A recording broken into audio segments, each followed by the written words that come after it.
What's going on, man? Welcome back to the basement. I'm Ron. We missed a couple videos last week. I was under the weather, and one of the most requested videos you guys had was, Ron, please, can we get the top 10 lessons learned video? I didn't get to it last week, but we're back and better today. We're going to go through my top 10 lessons learned, observations, takeaways from the Sunday that we just had yesterday, where we're going to talk through Jets win victory Monday. We have the 2021 quarterbacks coming in crazy. We have the aftermath of the trade deadline, all of that good stuff and more. So let's not waste any time. If you enjoyed the video, make sure down below, subscribe, leave a like. Let's go. Thirsty, thirsty, trying to choose. I know I'm critical. My nitty bag. All right, so our first takeaway is the 2021 quarterback class bounced back in a massive way. This is the top 10 quarterbacks in EPA per play plus CPOE composite. Now, Ron, what the hell is that? Well, EPA per play is expected points added per play. Expected points added is just a measure of how well a team performs relative to expectations. For example, if a team starts a drive on the 50-yard line, its expected points to start the drive would be about 2.5. So if the team ends that drive in a field goal, gaining 3 points, they were only expected to get 2.5, then that's 0.5 expected points added. So what are you bringing to the table over like sort of what your offense is expected based on field position and down and distance and all of that good stuff? And then completion percentage over expectation is CPOE, which is just based on your ADOT. What should your completion percentage be? And then subtracted by your actual completion percentage. How much better on your throws were you than expectation? And when we see here, when you take into account, what did you bring to the table on offense, EPA per play, and were you throwing well given your ADOT with CPOE? This is how the quarterbacks sort of lined up for this week, and we have 3 2021 quarterbacks in there. We have Trevor Lawrence at 2, Justin Fields at 6, Zach Wilson at 8. A huge, huge week for all of us who, love the 2021 quarterback class. It's like the best quarterback class we've seen in a while with Fields and Trey Lance and Trevor Lawrence, who's supposed to be like this next Andrew Luck. And for the past, year and a half, they have not lived up to expectation, but we had all of them go crazy yesterday in unison. You have Justin Fields, the obvious standout, 178 rushing yards, breaking Michael Vick's regular season game record for most rushing yards, 40-plus fantasy points. He's the QB3 in points per game since week 5. He also threw 3 passing touchdowns yesterday. He looks amazing. I think in terms of just rushing threat, 178 speaks for itself. If there were any questions of if Justin Fields could be in that Jalen Hurts, Lamar Jackson, Kyler Murray territory as a rusher of the football, right? I think that he still has ways to go as a thrower. But when it comes to being a rushing threat and giving you those points on the ground, I think that he is right in there with the Lamars, with the Kylers, with the Jalen Hurts. It's just going to come down to where his arm can take him. I think right now he's on that Jalen Hurts, Lamar, Kyler trajectory, but, he could end up being kind of Daniel Jones-ish in the worst-case scenario. Now, we also had Trevor Lawrence, who had a low-key great day. He was only like the QB 11 on the week. I don't think that it's a huge storyline what he did here, but he got a win versus the Raiders.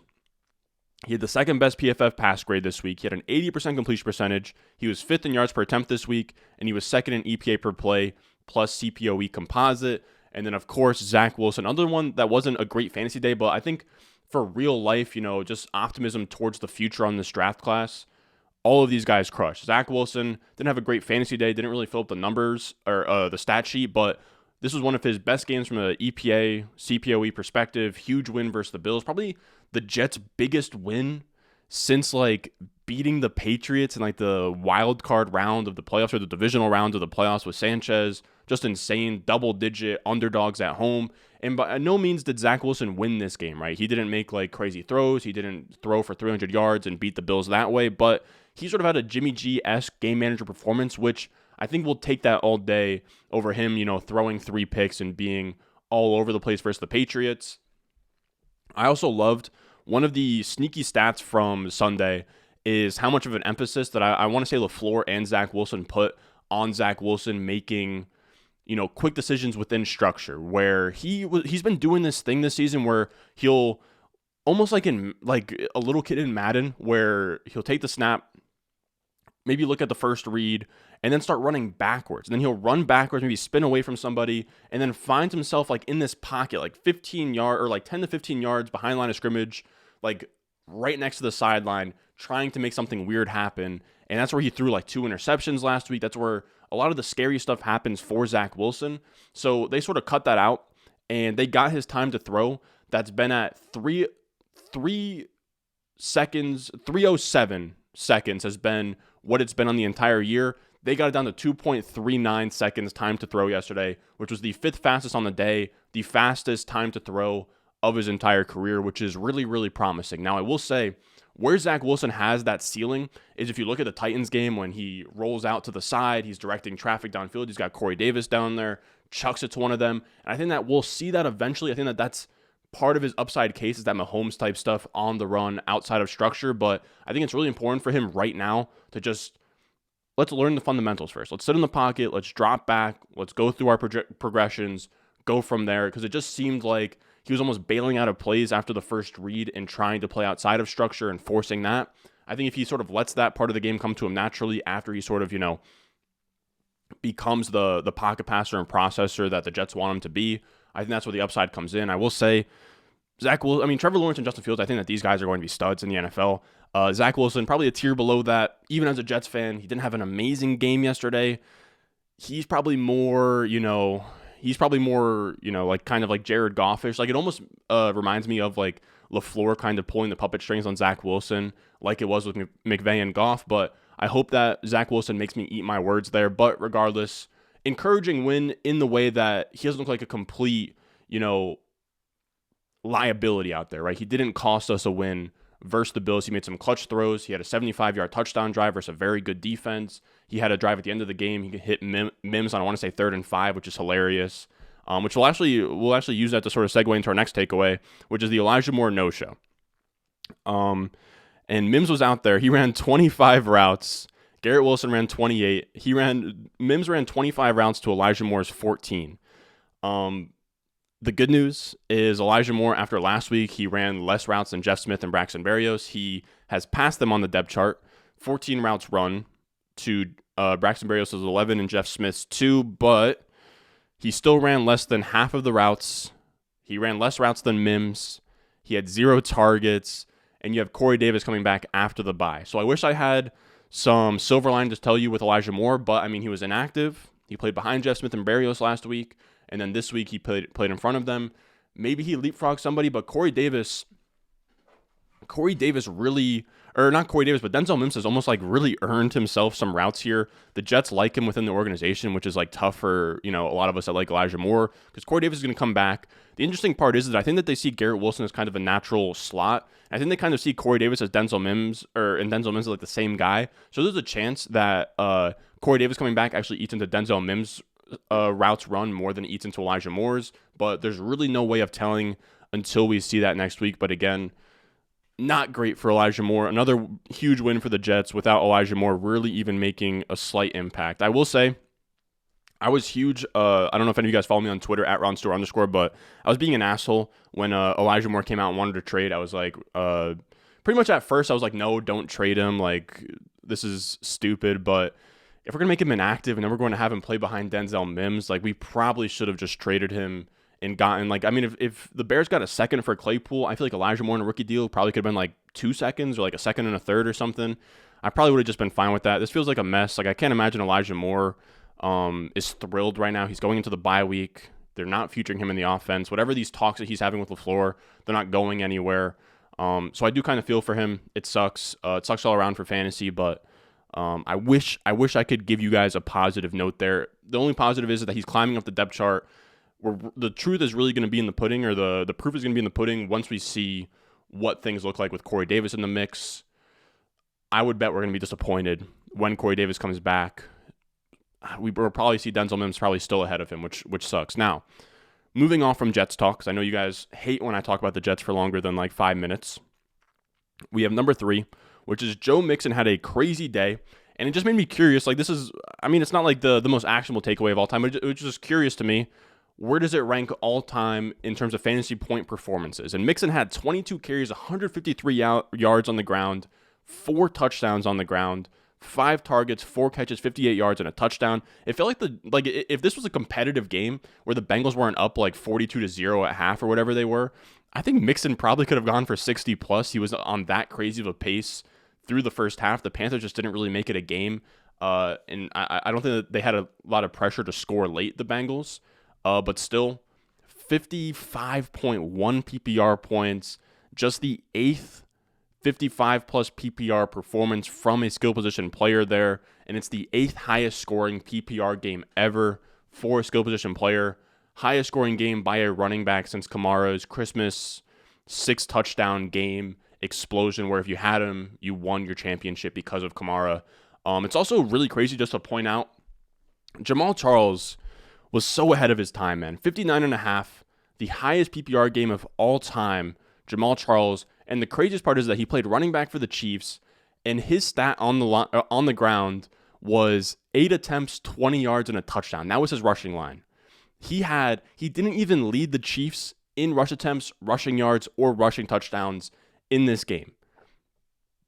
He scored all of his points, 8 catches, 195 yards, 4 touchdowns through the air. Just absolutely crazy. That was in 2013 when, there was Darren Sproles out there, but you didn't have guys like Eckler and Kamara and all these like receiving backs in that same vein.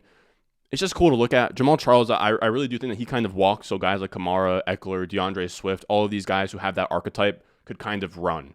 Aaron Jones too. Then we have, this isn't really a good headline, but Panthers quarterback / running back situation, they had a really weird day where it was the first time where the Panthers have looked good with PJ Walker, right?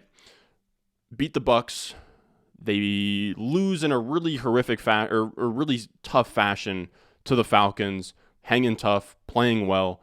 Everything came crashing down today or yesterday, and that's like the whole point of what we want to see. We want to see what this offense looks like when they're trailing, because that's what we're expecting them to be in that environment most of the time moving forward.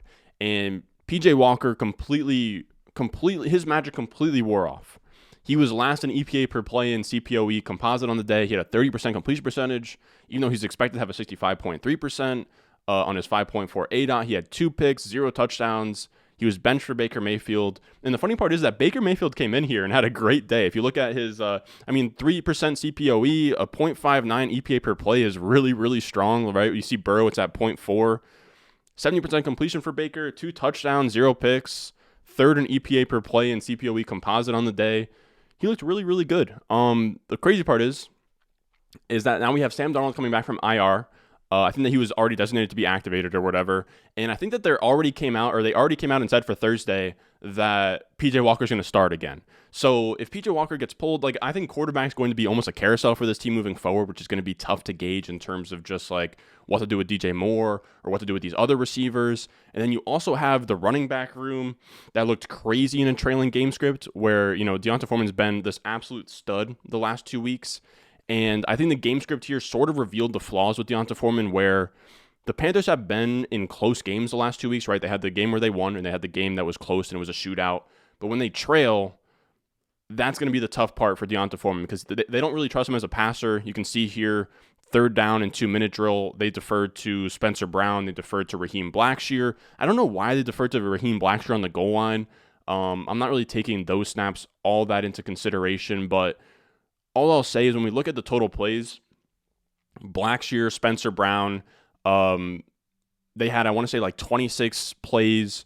Deonta Foreman only had 21. There definitely is a spot here so that when Chuba Hubbard comes back, I think you can pencil in Chuba Hubbard for 55, 60% of the snaps when he comes back, if we assume that the Panthers trail in most games that they play in this year, which I think is probably fair for a bottom 5 team in the NFL. So Chuba Hubbard is someone to definitely keep your eye on, because I think that this just sort of shows that they're sort of, I wouldn't say keeping the light on for him, but there's definitely a role for him that they don't like Deonta Foreman to be in terms of, a running back pass catcher when they're trailing in long down situations or in the 2-minute drill. And then our next takeaway is that Faceplanters have sort of found some life. And we talked about Denzel Mims earlier. He's hasn't been terrible. He's starting over Elijah Moore, which is imagine coming into the season saying that Denzel Mims would run more routes than Elijah Moore 2 or 3 weeks in a row.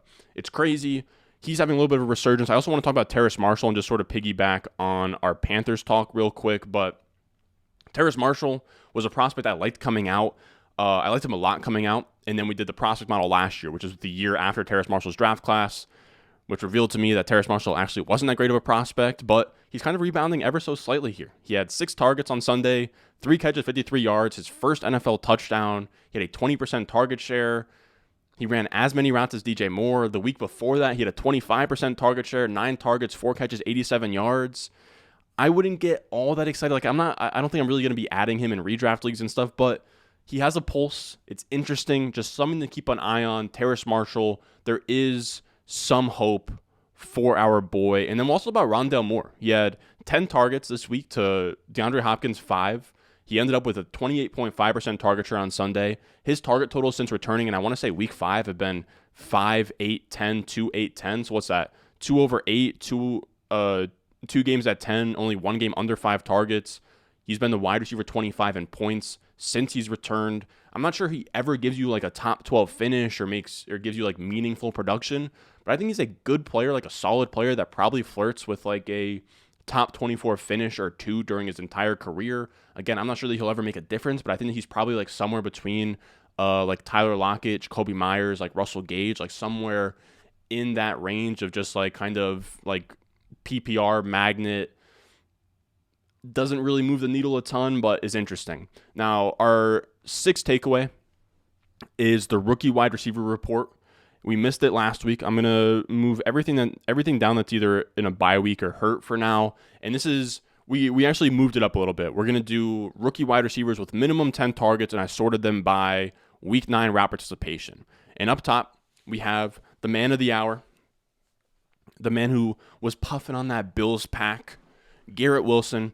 His second straight top 15 wide receiver finish in fantasy the last 2 weeks here. He had 9 targets, 8 catches, 92 yards versus the Bills. And this is the first time that his PFF grade on the season is over 80 since like week 2, which is huge. He now has a higher PFF grade than Drake London through like as many games, which is really, really impressive.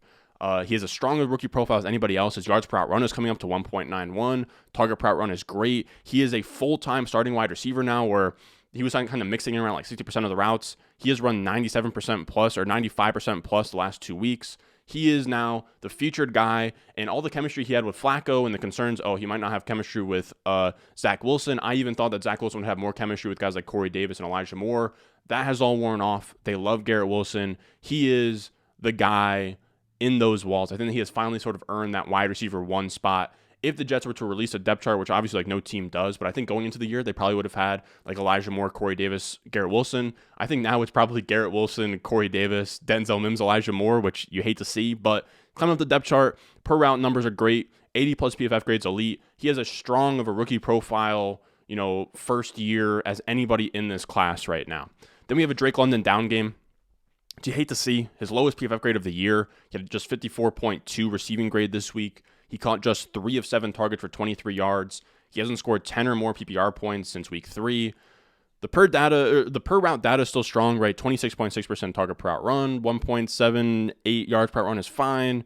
80 plus PFF grade, it's all there. I'm still bullish long term. We just need to see some production soon. And even if we don't, I think Drake London is a great dynasty buy for that reason. I think a lot of guys are looking at, what is his output? And I keep seeing him moved on like Keep Trade Cut and all these places to like wide receiver like 15, 16, 17, 18.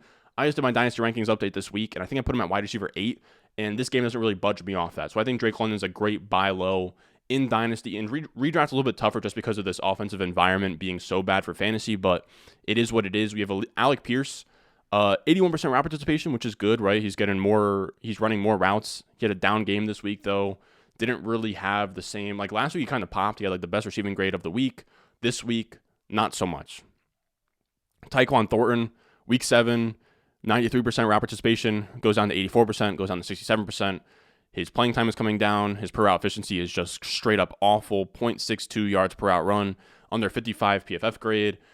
Tyquan Thornton, to me, at this point, is not it. I would say that he probably is trending towards face planting. Christian Watson still can't finish a game. Romeo Doubs gets hurt. It looks like it's finally time for Christian Watson to sort of get his shine. I think he got a concussion again, man. He keeps getting hurt, and obviously you can't really blame the player. It's just very frustrating because he's definitely trending towards face planting, right? But I would like to see what he can do with like 60% plus of the routes for like 3 to 4 games in a row. Christian Watson's still interesting to me. I just hope that he can get right, man. Just get healthy. I don't know. You hate to see it. He keeps getting banged up and like bounced from games early.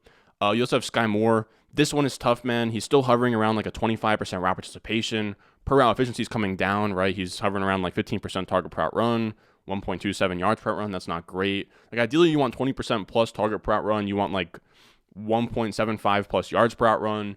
You want like a 70 plus PFF receiving grade. None of that's there. They bring in Kadarius Toney. Kadarius Toney should probably start seeing more snaps soon. It's not looking great for Sky Moore here. Dobbs was also left with injury, so you can't really say much about him. And Koloshiker ran 0 routes this week, which is weird. But, I mean, the Bills didn't expect to lose to the Jets. I don't really know why they didn't feature Koloshiker, but I imagine because like the game was so close, they didn't really want to feature a rookie. That's just kind of what I'm thinking there. Now, just, keep an eye out for Chris Olave tonight on Sunday Night Football. I'll probably update the rookie wide receiver report tomorrow for those of you guys that are in the Discord. If you want to join the Discord, that'll be down below in the description. Our next takeaway, though, is going to be the trade deadline watch, which we'll just do for this 1 week. But I kind of just wanted to highlight a couple of the big names that were moved at the deadline and just sort of see how they were used in their first week. Now, Nyheim Hines gets traded to the Buffalo Bills, and the Bills keep wanting this role that doesn't make sense. Like, you have Josh Allen. The last thing you want is for Josh Allen to check it down to a running back. Like, just have Josh Allen run. Josh Allen took off yesterday against the Jets defense, one of the best in the league, on a scramble, and he just beat the entire team to the end zone. He was one-on-one with a cornerback, and because he's Josh Allen, he's like 6'5", 250 pounds, no one wants to tackle him. If that play turns into just a dump off to Nyheim Hines, it's like a 6-yard gain, and who knows if that drive just stalls down to kick a field goal. Regardless, their front office wants this, right? They spend the second-round pick on James Cook. They trade for Nyheim Hines. They want somebody in this weird, like, J.D. McKissick satellite back role. And even with all that being said, in this game, Singletary runs 13 of 18 snaps in the third down spots, in the 2-minute drill spots. I do think that Nyheim Hines is still learning the playbook. He only played 3 snaps. He should work in more. I imagine that he'll start to take away those third down and 2-minute drill snaps. I think if you want to spin a positive, the fact that James Cook only took 3 of those snaps means that they're not really all that interested in having James Cook run in that role full time at all. So I think that you'll see Nyheim Hines sort of just take over from Devin Singletary as we go further, and that will be sort of a valuable role. But yeah, Nyheim Hines only played 3 snaps. I think that is obviously going to come up here. We have Jeff Wilson, who was one of our must starts, man. And a lot of you guys were in the comments saying, Ron, you're bugging for this Jeff Wilson call. How is Jeff Wilson a must start? And on those videos, of course, it says like 5 players you must start, but I literally went over the premise of the video in the intro and said, hey guys, these are players that I'm higher than consensus on. If you're down bad, you can start these guys. Jeff Wilson was one. I started Jeff Wilson in some places, and it was great. I said he knows McDaniel.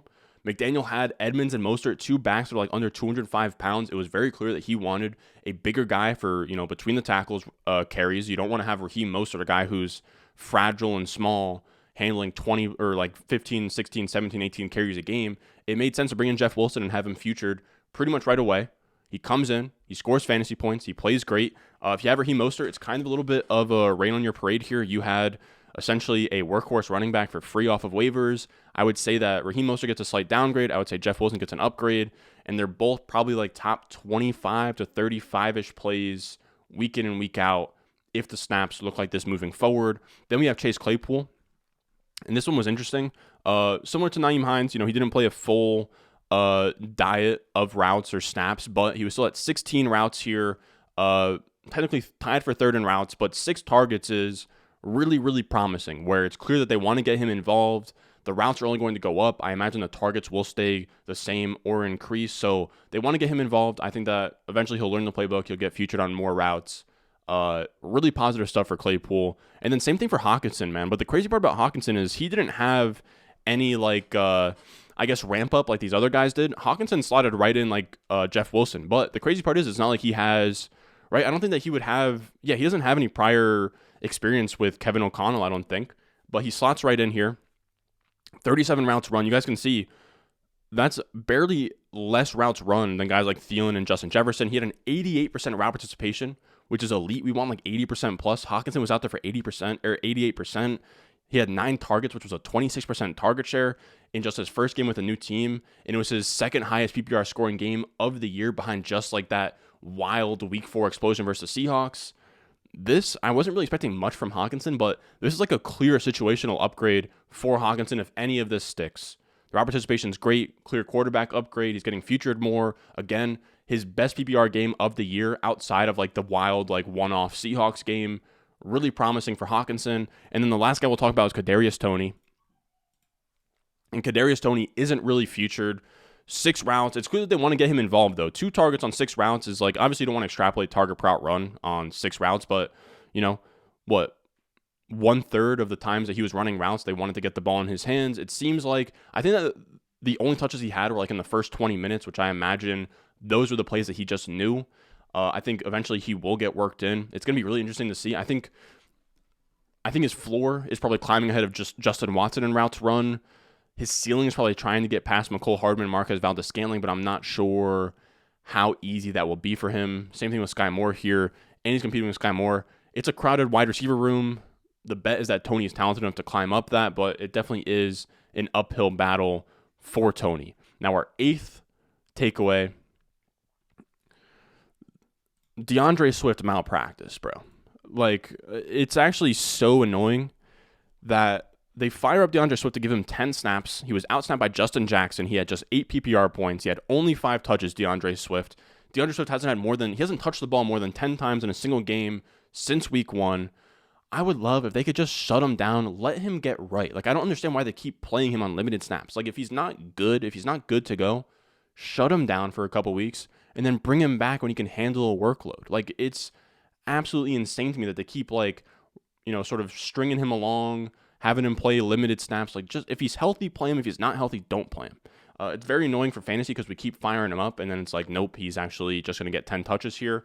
For sure, concerning for the rest of the season outlook, this is a team that is losing games. I will say that they're definitely not a team that's going to roll over and shut anybody down, it doesn't seem like. So I'm not sure I'm all that concerned about DeAndre Swift like being shut down or anything, but we need him to get healthy soon here. Like, you drafted him to be like a top running back. Week 1 was super encouraging. Since then, he hasn't even sort of sniffed week 1 or kind of like his first 8-week stretch from last season. So we need him to either get shut down or play like 50% of the snaps very soon here if you drafted him in redraft. Our next takeaway here, and takeaway number 9, is Isaiah Spiller stock watch. Isaiah Spiller was a prospect I liked out of Texas A&M. He was actually seen, like, him and Breece Hall were the big 2 in this draft class. Or I guess him, Breece Hall, and Kenneth Walker. And then Kenneth Walker didn't get the draft capital, so he fell to the 4th round, was slept on. A lot of people said, okay, he fell to the 4th round for a reason. He's not a target anymore. I still liked him. He, hit all my receiving thresholds. 21-year-old early declare. He produced as a freshman. There's a lot to like there. He wasn't an athlete, didn't have the draft capital, but outside of that, he looked like somebody that can catch passes and be interesting for fantasy. To this point, he has been like a healthy scratch for a lot of these games. He hasn't really been featured, but we're starting to see him get featured a little bit more here, where he had his first snaps in week 7 with just 1 rush attempt, and then after the bye, he comes in here, gets that bumped up to 13 snaps for 7 rushes, which is really good. 29 yards, 7 rushes, about 4 yards per carry. That'll do. I will say he's known as more of a receiving back, so Sony Michel having the 3rd down snaps and the 2-minute drill snaps, we're hoping that Spiller can kind of mix in there. It seems like they sort of see Spiller as a between the tackles grinder, and Sony Michel is like a secondary receiving back, so it might be tough to sort of get Isaiah Spiller to prove himself to the coaches that he can be in that other role, but just something I would like to see. Just keep an eye on it. I wouldn't really say stock up crazy. Like, I wouldn't go buy Isaiah Spiller, but he at least has a pulse right now. Like, he was healthy scratch from weeks 1 through 6. It was looking ugly. Now there's some optimism to be had for Isaiah Spiller. And our last takeaway is that Malik Willis is showing some life here. He covered the spread in Arrowhead last night. He goes in there as 12-point underdogs, and he walks out of there losing 20-17, which wasn't terrible. He did have a 31% completion percentage, which is really bad, but he did have 3 big-time throws. He had 0 turnover-worthy plays and like a 12-yard A-dot, which is strong. He's also throwing to scrubs, right? He has like Robert Woods, Nick Westbrook, Akine. He's throwing to nobodies out there. Austin Hooper, Chigo Okonkwo. But I loved what I saw. There were some flashes there. He looked great on the ground. He was running this read option game with Derrick Henry. And Todd Downing, the OC for the Titans, is awful. But if they could get anybody creative, like Greg Roman sucks in terms of like, okay, we really want the Ravens to pass the ball. But in terms of like going from Joe Flacco to Lamar Jackson and really, building that offense around Lamar Jackson from Joe Flacco, like sort of just changing your identity entirely. if the Titans just leaned into Malik Willis and Derrick Henry in the backfield with like read option and misdirection and using Malik Willis to their sort of advantage, I think that it would be a really pretty sight to see. Like, you know, limit Malik Willis maybe like 15 attempts in a game and really sort of get funky with, you know, motions and read options and triple options and just like QB powers and counters and stuff. I think I doubt we'll see that creativity from Todd Downing, but I would love to see it. Regardless, was great at evading pressure. He showed flashes. That's really all we can ask for. Definitely not a great game. He didn't produce for fantasy, but he looks like if you wanted to chase the next like Justin Fields, Jalen Hurts, Lamar Jackson, like rushing threat, I think it would be Malik Willis. Again, it's a it's a much more fragile bet than those guys, right? Only third round draft capital, hasn't looked that great. But if we look back at early Jalen Hurts and early Justin Fields, there's going to be some hiccups. These young quarterbacks take time to develop. It's tough because I'm not sure how much the Titans will give Malik Willis. It's only a third round pick to sort of develop and sort of see him as the guy. But if he shows flashes here, maybe that could happen down the road. I kind of like him as a sneaky buy in Dynasty. I've liked him as a sneaky buy in Dynasty. I've had him as a sneaky buy. But he's someone where he's showing life. He's showing life. I don't think that I would really bump him up in Dynasty at all, but something to keep an eye on. Now, that is going to do it for us today. I'm going to go eat lunch and then go right back to work, pump out a waiver wire video for you guys tomorrow. We're back on our grind, back on our nonsense. Hope you guys enjoyed. I decided to go a little bit extra hard for that top 10 lessons learned video since we didn't have one last week. Bunch of notes, more content for the people. Now, that is going to do it for us today. If you enjoyed, make sure down below, subscribe, leave a like, and I will see you guys in the next one. I got the juice, I got the juice. Channel, Chatham's on. Foolies glad I'm home. Even my haters kinda glad I'm on. Rest in peace to my vagabond. Rapper, song, singer, suspended, subpoena from Mr. Meaner's dream.